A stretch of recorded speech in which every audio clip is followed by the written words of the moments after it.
Conversaremos con Gabriel Cruz Mendoza, quien es fundador y director de la Fundación Cruz Diez Houston, pero con una proyección mucho mayor, ¿no? Evidentemente, Gabriel. Bueno, hay una serie de iniciativas que se han tomado en este sentido. Hay el estreno de un reciente documental sobre la obra y la vida de Cruz Diez, y sobre ello vamos a hablar, en este caso, Gabriel, pero me gustaría que nos iniciáramos un poquito sobre la génesis, el origen de la fundación, por qué, en fin, el propósito que cumple. Y luego entramos en la promoción ya de lleno de lo que es este documental que se estrenó hace 2 días. Bueno, mira, la fundación se fundó hace 17 años en Houston, un tema circunstancial de cómo los americanos trabajan con las fundaciones de interés privado. Claro. Y fue un lugar muy lindo porque fue una fundación donde mi abuelo y mi abuela eligieron una cantidad de obras para contar ellos su historia, cómo fue su vida juntos a través del arte. Te detengo ahí un momentito, aclarar y decir y comunicar que tú eres el nieto de Carlos Cruz Diez. El abuelo, conocido como Carlos Cruz Diez también. Pero sí, muy lindo porque es una fundación que vela por mantener el legado y sobre todo el sistema de pensamiento. Yo creo que todos tenemos acceso a la obra de Cruz Diez en el espacio público, en un museo, en una galería, pero el sistema de pensamiento de Cruz Diez es muy interesante y creo que es una referencia para cualquier oficio creativo. Y eso es lo que queremos hacer con la Fundación, dar a conocer cómo es el sistema de pensamiento de Cruz Diez. Eso es bueno que lo precises un poquito mejor, Gabriel. O sea, ¿cuál es la orientación fundamental? ¿Cuál es el origen también de ese pensamiento? ¿Y qué deja también el pensamiento de Cruz Diez como legado? Mira, es muy interesante porque a nosotros siempre nos explicaron que el arte era una aventura solitaria, que el artista en ese proceso de introspección tenía que estar siempre solo y al estar solo ponía a un lado a su familia, dejaba a un lado sus afectos. Entonces, cuando uno consigue a Cruz Diez rodeado de su familia y trabajando en unas estructuras colaborativas, ahí comienza, bueno, ahí se rompe el primer paradigma, o sea, que el arte puede ser colaborativo, no solo en la percepción, pero también en la misma concepción. Eso es muy interesante para los nuevos artistas, decirle, está bien incluir a la familia, está bien tener asistentes, colaboradores, el arte como un estilo de vida, vivir en arte, decía el abuelo. Y ahora, tu abuelo sabía sabía que era importante desarrollar el trabajo de la fundación como tal, ¿no? Estuvo siempre de acuerdo en que él significaba mucho, ¿no? En ese sentido, para el mundo de los artistas, y no solamente para el mundo de los artistas, sino por incluso las cosas que el propio Carlos decía, del propio Carlos Cruz Diez. Tú decías, oye, pero este señor de verdad que tiene unas ideas bien interesantes sobre tal o cual tema, no solamente el arte, ¿no?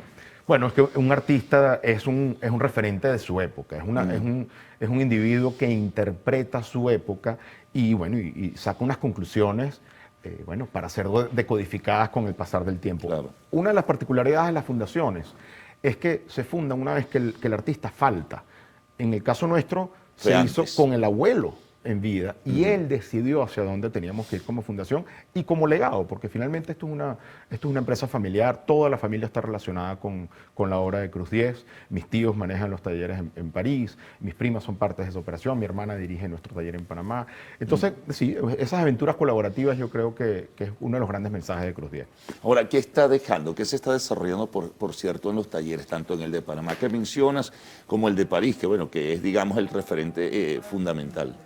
Bueno, estamos en el proceso de restauración de muchas obras. La obra se tiene que restaurar. Todos nos restauramos, inclusive, o sea, nosotros nos restauramos 3 veces al día. Claro. La obra también se restaura. Hay muchos proyectos institucionales, exposiciones en museos, en centros culturales, y los talleres se encargan de gerenciar un poco estas actividades.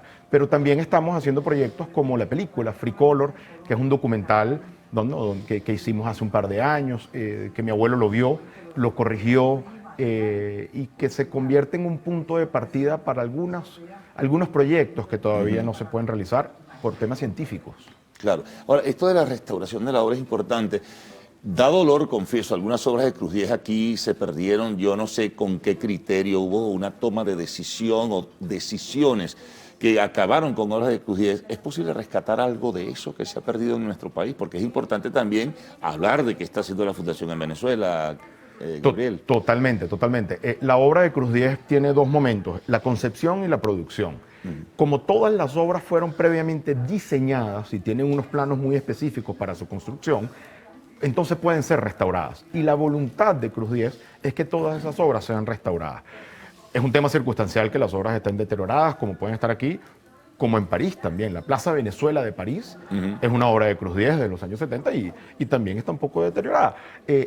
Eso es un momento, eso, bueno, con el pasar del tiempo creo que vamos a lograr restaurar todas las obras. Han habido acercamientos para poder hacerlo y sobre todo existe la voluntad del artista de que eso se logre. Ahora, se necesita el apoyo para ello, Gabriel, evidentemente. En París, que es muy sensible al arte, evidentemente que van a conseguir ese apoyo para restaurar, pero en Venezuela, que es un país tan particular y con ciertas conductas y comportamientos, ¿cómo hacer? ¿Contar con el apoyo del Estado? ¿Contar con el apoyo de la empresa privada en esta situación? Bueno, eso es una coyuntura. Te sorprenderías porque Venezuela es un caso particular. La cantidad de obras integradas al espacio urbano, son pocos los países que tienen tantas obras integradas al espacio urbano. Bueno, París no tiene tanta obra como nosotros conseguimos en Caracas. Caracas tiene más de 400 obras integradas al espacio urbano.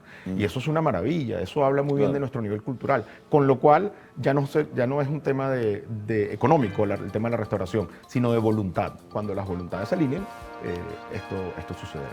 Bueno, vamos a hacer una pausa, Gabriel, y ahora al retorno, si vamos a hablar del documental que se ha estrenado en Trasnocho Cultural. Regresaremos en breve.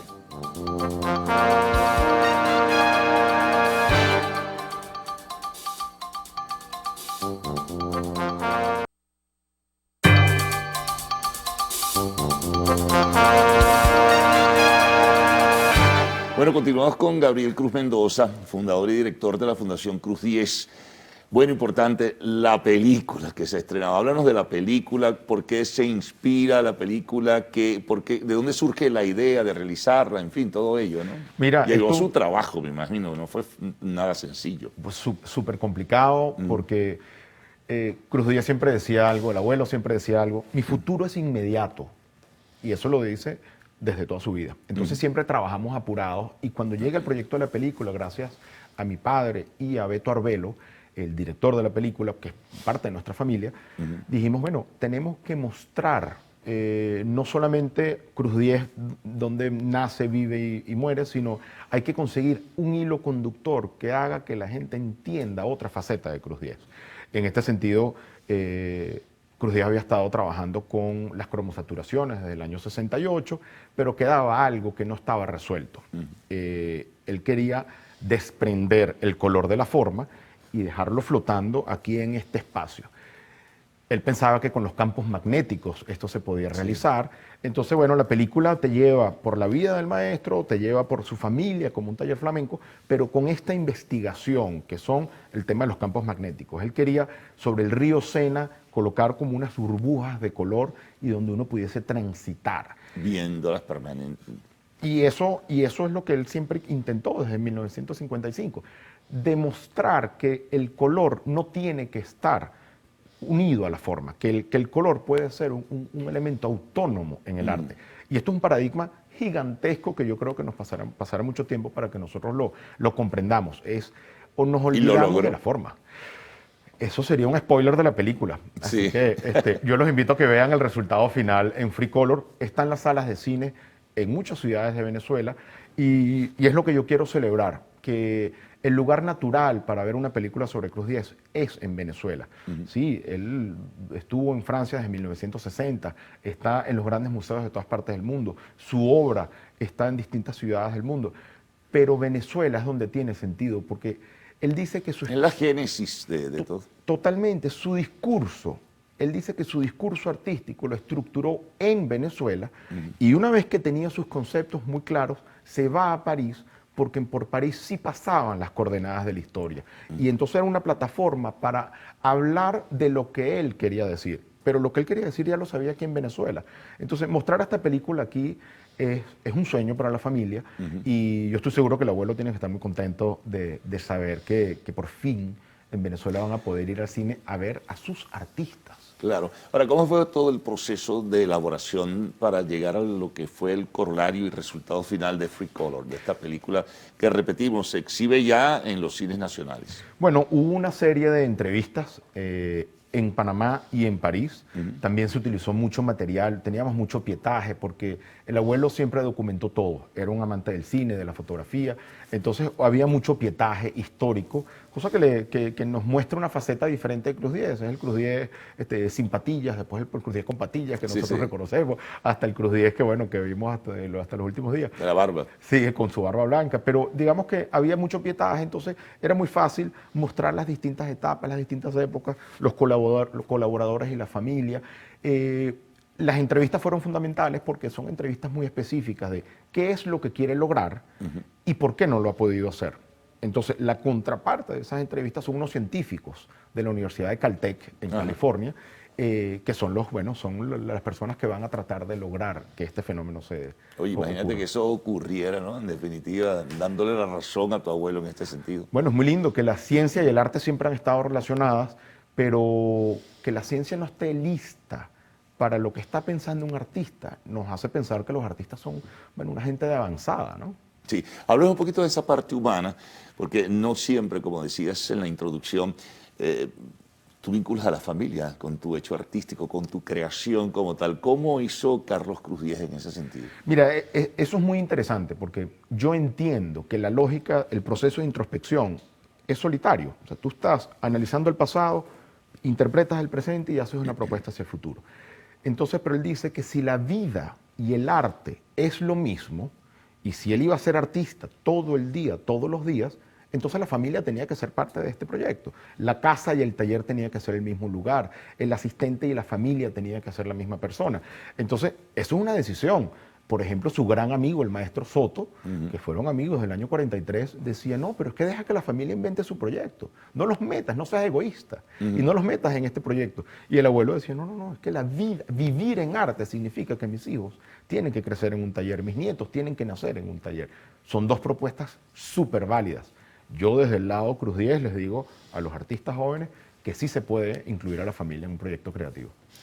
El legado, ¿no? Como tal, ¿quiénes lo siguen? Aparte de la familia. Mira, nosotros administramos el legado. La familia Cruz Diez, bueno, ya somos 4 generaciones. Tengo una sobrina de 11 años, Antonella, que conoció al abuelo, con lo cual ella es el depositario de por lo menos 150 años de historia, porque mi abuelo le contaba sobre sus padres, sobre su abuelo, o sea, en ella se depositó mucha información y nosotros lo manejamos cada quien lo que nos toca. Yo estoy más en la parte comercial, institucional, mi hermana en la parte operativa, mis tíos en la innovación, o sea, desde la libertad, el abuelo nos dio la oportunidad de ser parte de este proyecto y eso también es un llamado. No nos impusieron ser artistas, no nos impusieron ser historiadores, nos dieron la posibilidad de crecer y vivir en arte. Ahora, la película se presenta en Venezuela, la película sobre Cruz Diez. ¿La expansión internacional es la misma o se estrenó acá y también en otros lugares? Bueno, todo comenzó... ¿O se inició aquí y luego va hacia otros sitios, París, Panamá, que también hay taller, ciudades de los Estados Unidos, Houston, donde está la sede de la fundación? En fin. Sí, se han hecho bueno, muchas labores para mostrar la película. Todo comenzó con los festivales de cine, que era el lugar donde comienzan las películas, para luego pasar a la sala de cine, pero llegó la pandemia. Entonces todo se vio como retrasado. Hemos vuelto a este proceso de mostrarlo en salas de cine. Por suerte comienza aquí en Venezuela. Estamos pensando que en América Latina y Europa serán los próximos pasos hasta que lleguen las plataformas digitales y que uno lo pueda consumir en casa. Es como el proceso natural de una película. Pero el hecho que esté en Venezuela y que vaya a distintas salas en el interior del país, ya para mí eso me doy por servido. No, es muy bien. Mira, brevemente, Gabriel, ¿qué recuerdas y sientes de tu abuelo? Mira, un orgullo profundo, una admiración profunda, porque logró incluirnos en su proyecto. Y vivir en arte tiene todo el sentido. Ser parte de una empresa familiar tiene todo el sentido del mundo. Eso es lo que yo más atesoro. Bueno, muy bien. Muchísimas gracias por toda esta información que es muy necesaria y muy apreciada seguramente, Gabriel. Muy amable por haber estado con nosotros. Nos vamos a una pausa. Al retorno, arte y espectáculos en lo actual.